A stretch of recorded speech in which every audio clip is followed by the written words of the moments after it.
Bonjour, je vais vous expliquer un petit peu le défi ramasser et trier les déchets niveau 1.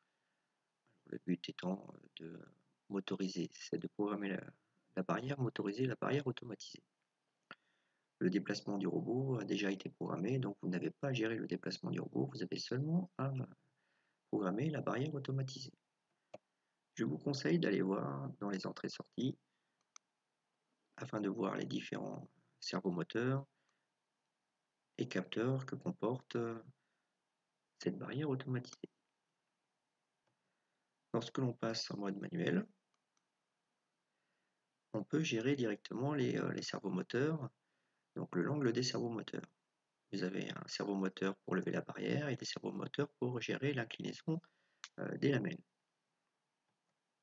Donc on peut voir que lorsque l'on spécifie manuellement un angle, la lamelle s'incline en fonction.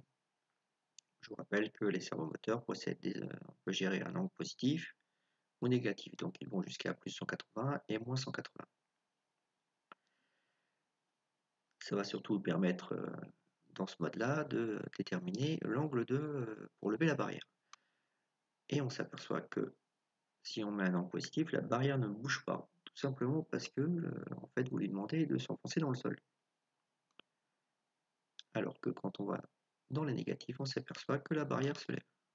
Voilà, ça vous permet de déterminer le bon angle pour programmer votre barrière.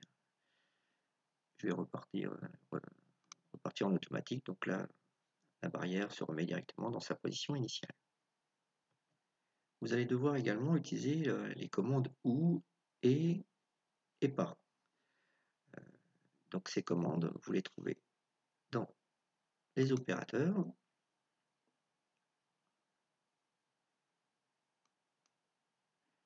Ici, le bloc E, le bloc OU et le bloc non. Voilà, qui vous permettent, comme c'est énoncé dans ce défi, de gérer comme il faut votre barrière. Ce défi risque de solliciter beaucoup votre ordinateur, donc la puissance de votre ordinateur, du fait de l'affichage qui est un peu complexe. Alors si ça saccade un petit peu trop, vous pouvez passer en mode entrée-sortie. Cela va soulager un petit peu votre ordinateur et votre simulation devrait être un petit peu plus fluide.